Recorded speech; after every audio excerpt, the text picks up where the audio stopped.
Mes chers amis, chers camarades, il me revient aujourd'hui d'intervenir pour vous présenter le volet inaugural des engagements présidentiels de Marine Le Pen dans un chapitre qui est loin d'être le moindre, une France fière. Une France fière, voilà qui est sans doute au cœur même du projet politique porté par notre candidate dans cette élection, mais aussi de notre engagement à ses côtés. Tout au long du quinquennat de François Hollande, la France, il est vrai, aura été humiliée et rabaissée.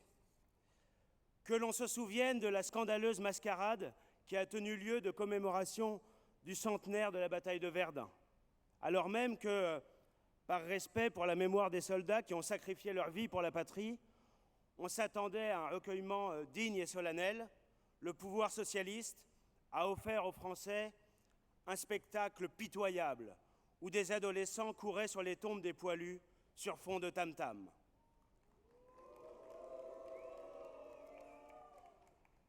À travers cette honteuse cérémonie d'hommage, chacun aura pu constater que le véritable mépris de la caste à l'égard de ceux qui ont fait le sacrifice de leur vie pour la grandeur et la gloire de notre nation est considérable. Avec nous, nos aïeux ne subiront plus jamais un tel affront.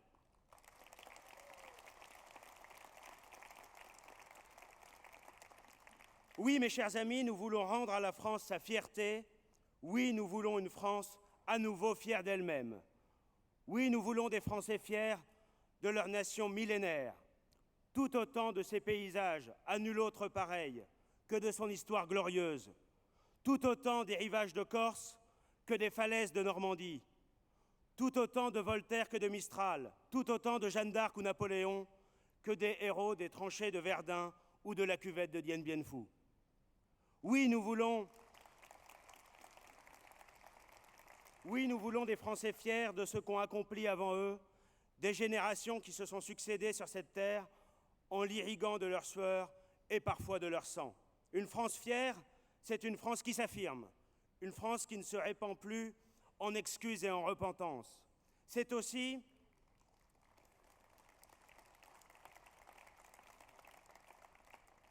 bien sûr à travers la fierté retrouvée, la force retrouvée, une France qui ne renonce pas, une France qui ne recule plus.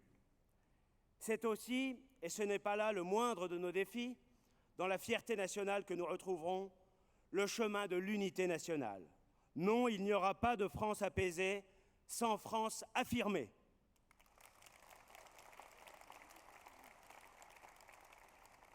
La France. Imaginez que, pour certains de nos adversaires, le fait même de prononcer le nom de notre vieille patrie, le fait même de s'affirmer français, apparaît déjà comme suspect. Alors pensez donc en être fiers en plus. Oui, nous avons face à nous, ceux qui voudraient que la France appartienne au passé. Ils rêvent d'un monde post-national, globalisé, les uns au nom d'utopie, les autres au nom d'intérêts financiers.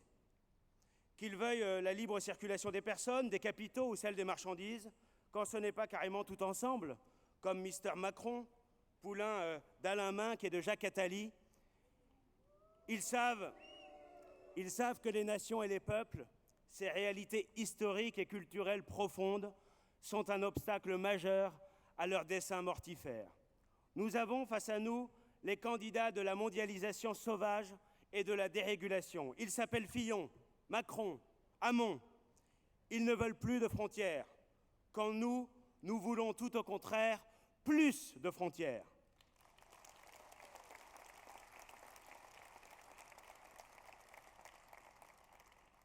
Car, mes chers amis, nous savons avec Régis Debray qu'un peuple, c'est une population, plus des contours et des compteurs.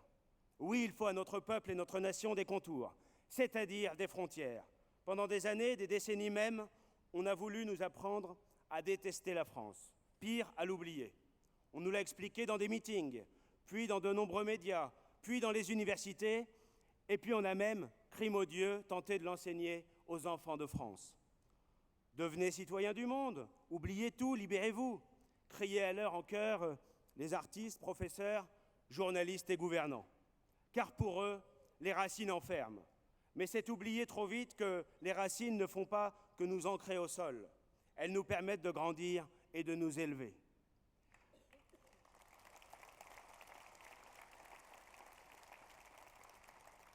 Oui, nous savons tout au contraire que l'enracinement est le terreau de la liberté. Défendre la liberté et l'unité de la France, c'est défendre son identité nationale, et c'est justement le titre du volet que je vais vous présenter et qui se décline en 10 engagements. Parce que pour nous, les valeurs et les traditions de notre civilisation française ne se négocient pas, parce que nous ne voulons pas, par exemple, que des juges puissent s'arroger le droit de dire à un maire s'il peut installer ou non une crèche de Noël dans le hall de sa mairie, nous inscrirons dans la Constitution la défense et la promotion de notre patrimoine historique et culturel.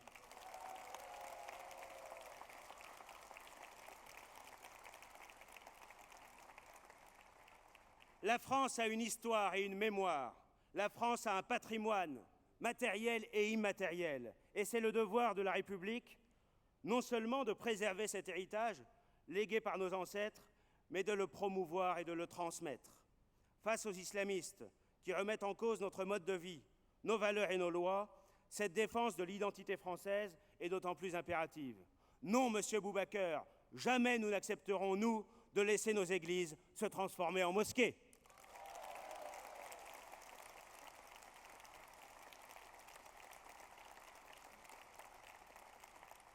Parce que pour nous, la citoyenneté française, elle est un privilège. Nous lui redonnerons tout son sens en rétablissant le lien entre citoyenneté, nationalité et identité, et nous inscrirons aussi dans la Constitution la priorité nationale.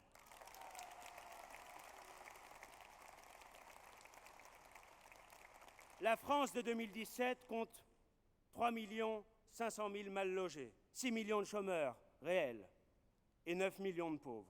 Les gouvernements successifs n'ont pourtant pris aucune mesure réelle pour venir en aide aux Français en situation précaire. La réalité, c'est qu'aujourd'hui en France, des migrants clandestins sont logés dans des hôtels, dans des centres de vacances et des appartements réquisitionnés, pendant que des Français dorment dans leur voiture, dorment dans la rue et parfois y meurent.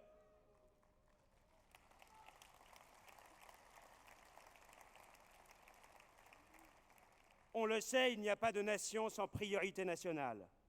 Il n'y a pas de nation si les pouvoirs publics appliquent, et c'est le cas aujourd'hui, la préférence étrangère.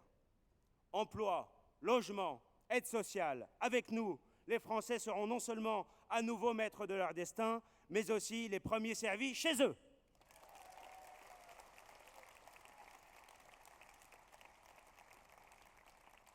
La fierté retrouvée doit s'affirmer partout, et c'est pourquoi tous les bâtiments publics seront pavoisés en permanence du drapeau national, en lieu et place de l'emblème de l'Union européenne de Juncker et Schulz. Car le drapeau français ne doit plus être vu comme un objet maudit, honteux, tout juste autorisé dans les commémorations et toléré lors des rencontres sportives. Nous ferons en sorte qu'il recouvre entièrement sa place et son honneur, qu'il soit mis en avant dans l'espace public, parce que nous sommes fiers d'être Français.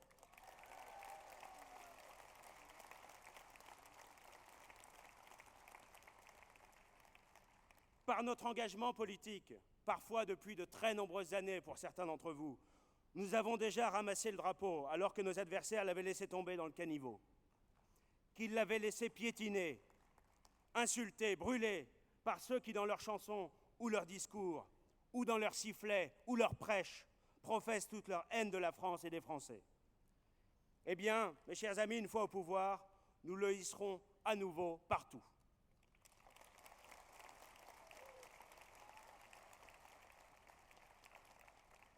Nous évoquions tout à l'heure la mémoire. Nous évoquions aussi nos valeureux anciens du chemin des dames, des maquis du Vercors, de la boue de l'Indochine ou des djebels d'Algérie. Saluons d'ailleurs ensemble le courage et l'efficacité des soldats qui ont neutralisé hier à Paris un islamiste qui tentait de les agresser. Et alors que nos militaires font aujourd'hui face à l'islamisme, tant en France que sur les terrains d'opérations extérieures, une France fière, c'est aussi une France qui n'oublie pas les sacrifices de ceux qui se battent et se sont battus pour elle.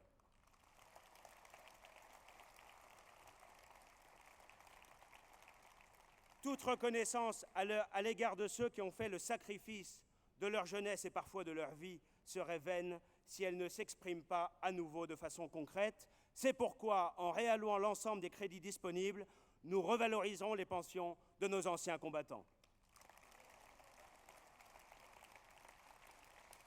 Si nous vivons des situations telles que celles de nos militaires ont dû affronter hier, si nous vivons une telle montée de l'islamisme sur l'ensemble de notre territoire, c'est du fait de l'immigration massive et du renoncement de nos gouvernants face au communautarisme. Disons-le clairement, mes chers amis, sans immigration massive, il n'y aurait pas de communautarisme. Sans communautarisme, il n'y aurait pas de développement si rapide sur notre sol de l'islamisme. Et sans islamisme, il n'y aurait pas de terrorisme qui frappe la France et les Français.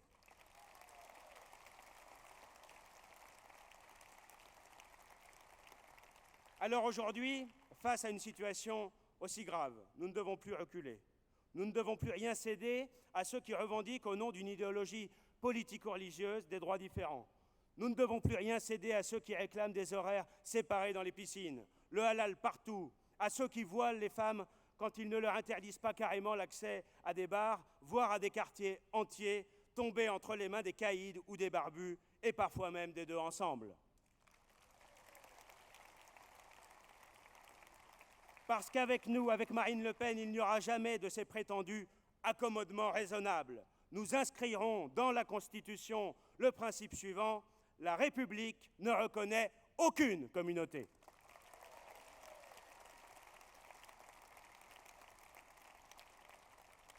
Nous rétablirons donc le respect de la laïcité partout, en l'étendant à l'ensemble de l'espace public et en l'inscrivant dans le Code du travail pour protéger les entreprises de toute revendication politico-religieuse. Rétablir la laïcité partout, c'est notamment interdire le port du voile islamique à l'université, ce qui ne semble pas déranger d'ailleurs un certain François Fillon. Mais à l'université, notre identité nationale n'est pas menacée seulement par les volontés subversives et les provocations islamistes. La socialiste Geneviève Fioraso, sans doute l'une des pires ministres de l'enseignement supérieur et de la recherche qu'ait connue notre pays, a laissé son nom à une loi funeste permettant de restreindre l'enseignement en français dans les universités. Eh bien, nous abrogerons les dispositions de la loi Fioraso et rétablirons la primauté de la langue française.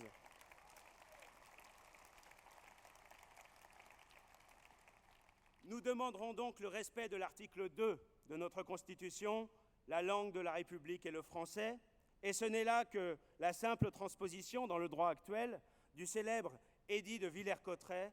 Clin d'œil de l'histoire, cette ville de Picardie est aujourd'hui dirigée par Franck Briffaut, un maire Front National.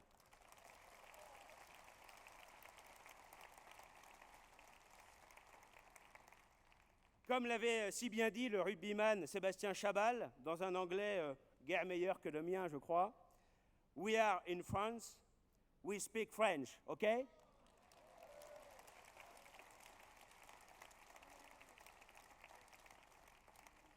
Avez-vous honte d'être français? Pensez-vous que nous avons à rougir de notre histoire? Non, bien sûr. Et nous devons refaire de la France une nation unie et fière. Renforcer l'unité de la nation passe nécessairement par la promotion du roman national, mais aussi par le refus des repentances d'État qui divisent.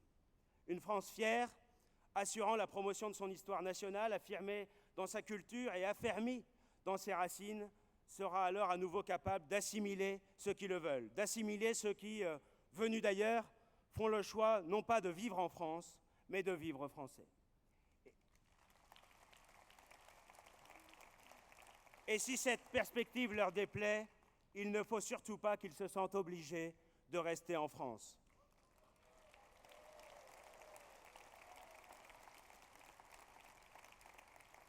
Vivre en France ou vivre français, cette distinction est fondamentale, je crois. Et nous devons renouer avec l'assimilation, principe bien plus exigeant que celui d'intégration, principe qui ne réclame pas seulement que l'étranger voulant accéder à la communauté nationale se plie aux us et coutumes, aux règles et aux lois, mais bien qu'il les fasse siennes.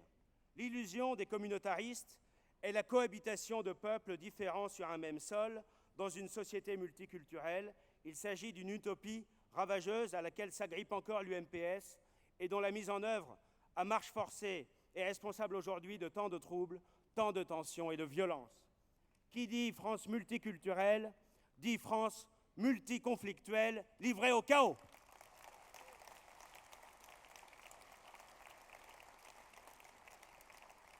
Une France fière, promouvant l'assimilation et refusant le communautarisme et toutes ses dérives, c'est une France qui rejette également le fallacieux principe de discrimination positive et ne reconnaît que le mérite et l'effort selon le principe de la méritocratie républicaine.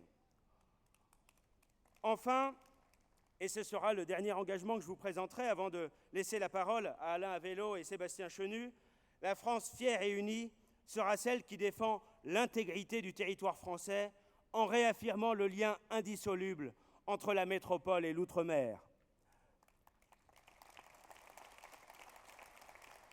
Oui, mes chers amis, contrairement à nos adversaires, pour nous, la France n'est pas rabougrie. Nous voyons la France en grand. La France, elle n'est pas qu'un hexagone. C'est une grande patrie, une grande puissance qui s'étend sur tous les océans, des lagons de Polynésie aux forêts de Guyane, des volcans de la Réunion au vent des îles Kerguelen, des plantations des Antilles aux pêcheurs de Saint-Pierre et Miquelon. Oui, tout cela, c'est la France, c'est notre France.